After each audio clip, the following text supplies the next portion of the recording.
My question for the American government is, what's my beef with China? Can someone please explain to me why we are all so afraid of China? Like, someone please explain this to me. 我爱中国。 Glad to have you, amazing viewer. Following the Rednote discovery, more and more Americans are starting to ask questions, and they want to know what is that Chinese have that our government didn't want us to see, and why is that we should hate them? Why should we distance ourselves from them? Because they are loving the relationship and the bond that they are creating with our Chinese. So kindly like the video for recommendation. I don't want to speak much. I want you to listen to the few stitches that I put together from Americans sharing their perspective on Chinese. It's important to mention that for some, knowing the reality that is happening in China, of the life in China, is liberating, and to others it's upsetting. So if you're new here, consider subscribing to the channel. I can assure you that you'll love it here. I appreciate you. Enjoy the rest of the video. Can someone please explain to me why we are all so afraid of China? Like, someone please explain this to me, because I'm just living off of this kind of ethereal understanding that this is a country that we should be concerned about, but I haven't actually found any reason, especially after getting to know the people of China. Like, why are we so concerned about this? Like, what, please, like, somebody spell this out for me. What is the threat?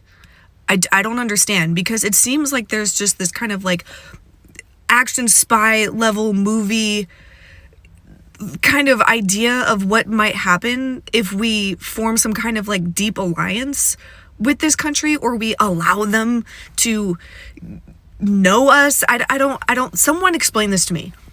Like, all of their niceties and kindness is all like an ulterior motive, and it's all spyware and malware, and they want all of our data. What are they gonna do with it? Advertise to me? Tell me that I need a toaster? I fucking know, okay? And by the way, who else doesn't have this data? I'm so confused about the data. Someone explain the data to me. And I know I sound ignorant, and I'm okay with that, because I know that I also represent probably 95% of Americans that are just kind of like going with it, or have been going with it, because we think, oh, this is the right thing. We need to be wary. We need to be careful. But why? Like, why? Because if you talk to them, they're like super benevolent. And if anything, they're just kind of concerned. They're like, are you okay? Are you all okay? Because we're doing great over here. Like, we are thriving at all income levels. They don't have homelessness. That's not a thing for them. They don't have drug problems. They don't have substance abuse. They have healthcare. They have free healthcare. They don't even pay property taxes. They have like no property taxes. I've been watching videos on Zhaohongshu where you can go to an open air market and afford groceries at the lowest possible income level for $10 a week. So we might even think about like, oh, made in China, we're thinking about these like sweatshops or like the absolute worst possible conditions that they could be making all the shit that we buy. But still, those people working in those factories doing those jobs that you're imagining are having a better life and being taken care of better by their government than you are working a 9-to-5, busting your ass to pay for your private insurance, your fucking rent, and overpay for inflation groceries at your grocery store. And by the way, there's like a homeless guy over there. You're kind of like, what the fuck happened to him? And it's like, oh, like everything just like, like. So seriously, someone explain this to me, because I want to know. Like, make me a believer. Like, why should I be afraid of this country? My question for the American government is, what's my beef with China? Like why am I supposed to, like, are they gonna come beat my ass? Because everything that I'm hearing that like I should be scared that China wants to do to me or with my data, like the American government's doing it to me more likely than not. Because it's like, in my head, Flint, Michigan hasn't had clean water in 10 years. And also a police officer could kill me literally right now and wouldn't go to jail for it. My friends and I are in hundreds of thousands of dollars of debt. I will never own a house. The hurricanes are getting bigger and bigger every year, and every year is also the hottest year on record. There are flowers blooming in Antarctica, and there are kids getting the shit bombed out of them on my dime. I know what my beef is with the United States. Please, please let me know what my beef is with China. Thank you. Let me try to answer. You don't have beef with China. China doesn't have beef with you. China produce, you consume. Why would China have beef with its own customer? Okay, but for American government, okay, using a not so appropriate analogy, it's like a shepherd. But to tell a flock of sheep to follow, instead of providing comfortable living condition, it's more efficient. Just tell the sheep there's wolf outside, and China is the wolf. Yes, lots of this sounds like CIA propaganda. I guess I'm a Fed now, but like, I don't... That's your words, not ours. I have a question for you, though. Why can't China just be like sunshine? Why? I know that your capitalist-brained, Westoid mind has trouble comprehending that any nation could be at least more benevolent than evil, but why can't they? What if they just are? What if literally everything bad you've heard about them was just propaganda? It is, but also what if it was? Why can't Westerners envision any scenario in which China is just good? Why? Why is that so outside of the realm of possibility? They are. Belt and Road is mutually beneficial. It's not imperialism. China does care about human rights. They do. More than any other country I've seen. Why can't you comprehend a scenario in which that's true? You yourself admit that it sounds like you're spreading CIA talking points, because you are.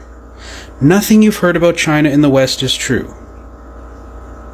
They are just good. They just are. Accept it. Go fucking visit. See for yourself.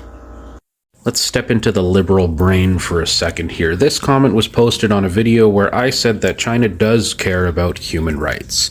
They say, well, because people from Europe have holidays, so we can go to China and can see China. We see the China that can afford phones for Rednote. We also see the children working in factories. I mean, no, you don't. You don't see that. I asked them for a source about child labor in China, and they gave me two. They gave me this Verge article about Shein saying it found 2 cases of child labor in its supply chain. Let's take a look. Yeah, I noticed something here. In China, it's illegal to employ children under 16. Child labor is not legal in China.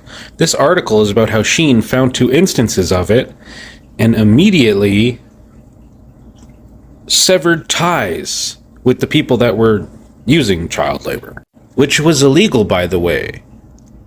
The factories that supposedly had these child laborers, they were breaking the law in China. Their second link was 10 facts about child labor in China. I love this link. It says child labor is a growing concern. About 7.74% of children between the ages of 10 to 15 are laborers, although the legal working age in China is 16. Again, makes it clear that it is illegal for people under the age of 16 to work in China. And it talks about how companies are taking opportunities to get a leg up over their competitors, even illegally. So again, this is bad actors who are breaking the law. It also says the Chinese government is working to stop child labor. Great! China has signed many laws into effect to prevent child labor. Fantastic! Go China! Child labor in China is minimal in comparison to other industrialized nations. Why am I supposed to think China's bad because of this? There is a bit of a delusion when people hear the words child labor. Let me elaborate, because that sounds weird. I'm technically a victim of child labor. Let me explain. When I was young, like, I don't know, 11 or 12 years old, my mom ran a little tiny boutique consignment shop. I would go help her I would steam the garments with a little steamer so that they could be hung up and sold. I was paid to do this. So yeah, that's child labor. But do you think that that is like some horrible evil thing? Me helping my mom at her store? There's a lot of situations like that in China. Sure, it probably shouldn't happen. But again, there's not even much of a difference between me doing that and just doing chores around the house to earn an allowance. That's technically child labor. See, if China had legal child labor, if it was encouraged, if it was mandated, that would be really bad. There are countries that do that, by the way. But no, when you actually look into these claims of child labor in China, a lot of it is exactly what I'm describing. Just kids going to work with their parents. Again, it probably shouldn't happen, but it does, and it's probably going to continue. This is, of course, not to mention the fact that many US states are trying to make child labor legal. They're trying to lower the working age. But I digress. It always just comes back to Parenti's non-falsifiable orthodoxy quote. It doesn't matter what China does. If they had legal child labor, they would be fairly criticized. If they have illegal child labor, but they haven't cracked down on it enough yet, they're also criticized. Anything China does, good or bad, will be spun to be bad by these liberals. That's what they're trained to do. That's what their government has trained them to do. To see China and think bad. Think only bad things. Maybe Xiao Hongshu will push back on that. We'll see. It's been about 2 weeks of me going down the rabbit hole of learning about China because I joined Xiao Hongshu and became best friends with a bunch of people from across the planet that were absolutely just delightful and just blasted any misconceptions that I had about what was going on over there or any kind of threat that we might be facing against these people. It absolutely just rocked my world. So I'm about 2 weeks into this journey, and so I've been learning about the economy of China because I need to know what is the big fucking deal. So let me try to explain to you why I think the existence of this way of life is so threatening to the United States government in the way that we've been doing things. Class is now in session. The government has dictated that the commanding heights of industry, transportation, technology, banking, to name a few, these are all state-owned enterprises, which means that all the money that is being generated in these businesses goes back to the government to be recirculated into the working class. And to make this really simple to understand, I want you to think about student council. How would a student council fundraiser operate? You've got the students in the school who are selling the product. And in this case, you may even have students who are manufacturing the product, and they are selling that product back to other students. Every single time a transaction has been made, the money is going right back into benefiting the students by going into the school or some form of school programming. In other words, the profits aren't going into the private pockets of somebody else coming in and doing a fundraiser and just taking the money from the school students and then going off and buying a yacht. That would be basically what capitalism is. So China ensures that the money stays in the school and benefits the students according to what is best for them. This is why they have a thriving civilization with generally pretty happy people, because you can't build happiness without a foundation of having your basic needs taken care of. And so when all of these state-owned enterprises are creating an economy that is able to do that for its citizens, you're now creating a space in which they can thrive and be happy and pursue their life. And when you contrast that to the foundation that we've been building for our people in this country, I can see why that would be eye-opening. Americans on Rednote being flabbergasted as the quality of life in communist China is so much better than the quality of life in their own country, reminds me of when I started to unionize labor migrants in the Netherlands. They did not understood the concept of a temporary contract. What do you mean my boss can just not renew my contract anymore and I don't have an income? There's no such thing in their country, only permanent contracts. And contrary to what we are taught in Western Europe, right? Joining the European Union did not improve this for workers in Eastern Europe at all. Because the EU is a proponent of a free market. And therefore it imposes several policies on its member states, so employers can fire workers much more easily for reduced labor costs. And through this, the European Union directly undermines trade unions and collective bargaining. Because let me tell you, it is much more difficult to unionize when you are not guaranteed of your contract. Hey folks, as somebody who studied China for over 10 years, lived in the country and worked in both countries, it has been interesting this week to see a lot of Americans go over to Xiaohongshu and learn about China really for the first time. One thing I advise is that we shouldn't look at China with rose-colored glasses. Every country has its ups and downs, just like America, just like Europe. That doesn't mean that our grievances are not valid. Just remember that there is a wealth gap in China, just as there is a wealth gap in America. It's important to try to be as realistic as possible, especially when we see these things and we kind of get angry about it. The world is a lot more complicated than our history books in school or even the media likes us to believe. Again, no country is perfect. One way I like to think about this is that by looking at the world in too moralistic terms, we hurt our relationships with other people. You've seen how the media has kind of made us sometimes hate China through moral lenses and lose the human aspect of Chinese people.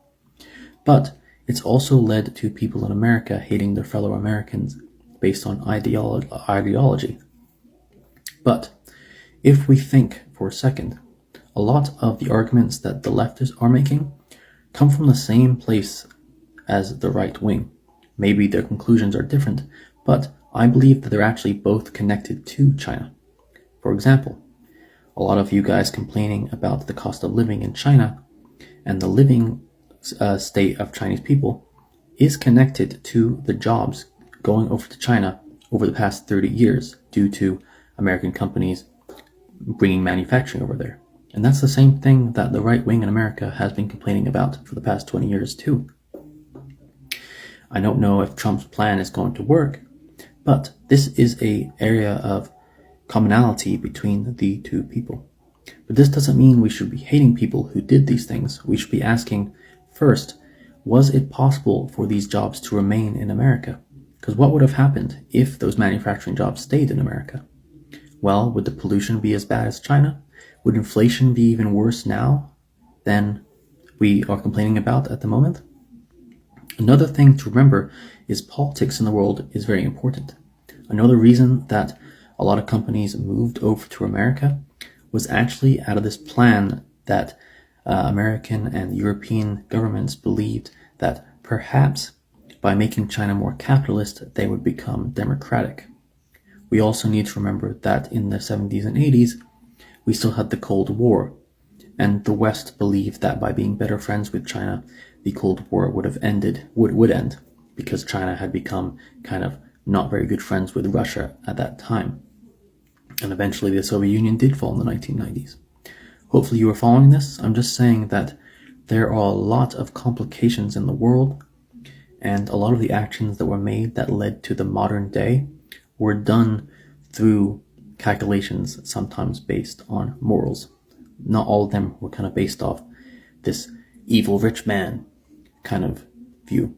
But feel free to argue with me in the comments about this. Goodbye. So some crazy shit's been going on the last few days since I started posting about the Chinese social media app called Rednote or the Hongshu, however you refer to it. It's getting wild, guys. The comment section is riveting. The biggest takeaway that I want to talk about right now is the level of warning that I'm getting, not only from this app, but from the other app about shortlist, who could be watching, all of this kind of like weird black bag kind of talk, all because I joined a social media app to connect with people on the other side of the world, who, by the way, are lovely and welcoming and kind and positive. Just an absolute delight. And yet there's this just like profound amount of fear around the consequences of bridging this gap, and it has to do with the C word, not that C word, the form of government C word. And the fact that I don't even feel right to say the word is the problem. I also want to remind everybody that we are not living in the McCarthy era. And if you do any research on the McCarthy era, I think the takeaway from that particular time in history is that we were wrong. So if you want to like look in like the Cold War and stuff, what were the motives there? What was actually going on? Let's like dig a little bit deeper into what was going on during that time in history. What were like some of the deep rooted things that were starting to establish themselves in our country, in our capitalist way of life? I don't know, let's start thinking of some like big names that were really starting to take off around that time period. So when people tell me that I should be like careful about making these connections or posting my opinions or whatever it may be, even just having a presence, just having access to a platform like that, I have to really beg and ask the question, why? And who? Who am I supposed to be watching my back out for? Because the last time I checked, I'm an American citizen, and I have not only the right, but the responsibility to have an open discourse with my fellow Americans about the way and the manner in which I want to be governed. And if that means that, say for example, I actually do want to have a conversation and explore that form of government and take away the pros and cons of what's going on over there versus what's going on over here, that is my duty. We need to be doing this. And the fact that there's even just a hint of needing to be silenced in order to protect myself is the most un-American shit I have ever fucking heard. Because I promise you, if there is somebody that I should be keeping an eye out for, it's not somebody who's upholding my Bill of Rights. It's not somebody who has my best interest as a citizen of this country. But since when have you really felt like anyone running things around here really truly had your best interest as a human being? I'll wait.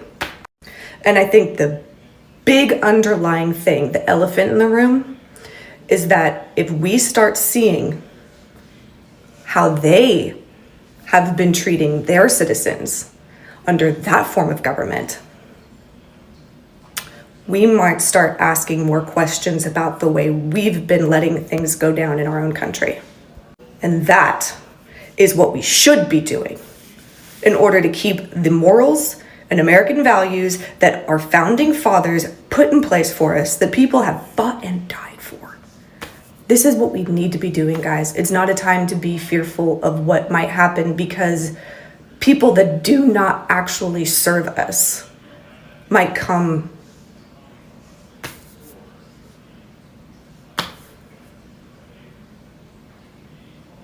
That's sad, if it's really come to that.